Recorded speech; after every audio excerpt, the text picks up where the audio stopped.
guys, it's David. Welcome to another episode of Right Politics. Today is November 13th, and the United States has made airstrikes on some Syrian targets down in Syria that they were doing some proxy fighting against the United States forces.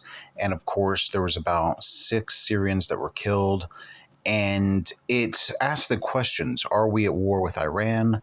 Are we at war with Iran because of Iran-backed proxies and terrorist groups being funded by Iran?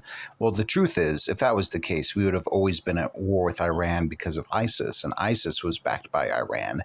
But if the United States is doing absolutely everything they can to make sure that they do not prosper, such as destroying now soldiers and fighters who could be connected to the Hamas war with Israel, it just, begs the question, are we at war with Iran? So I really want to know what you guys think.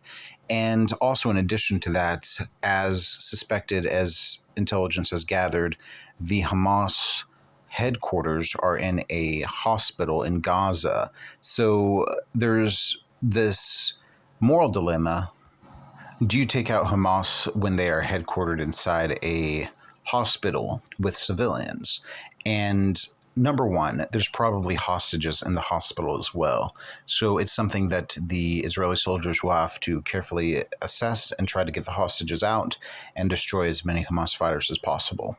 So yes, let me know what you guys think in the comments. And it's definitely an important conversation to have, especially if you have friends who might be some more supporting the opposition.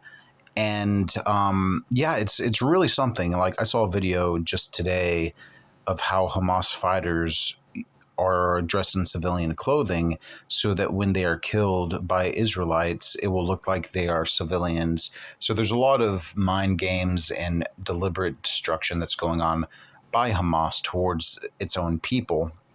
And I was talking to a friend of mine who was pro-Palestine yesterday, and I was basically saying, if you want the freedom for the Palestinians, or if you're saying free Palestine, you should be referring to them being freed from Hamas, because Hamas is the ones who's telling them to stand your ground, not to listen to Israeli propaganda.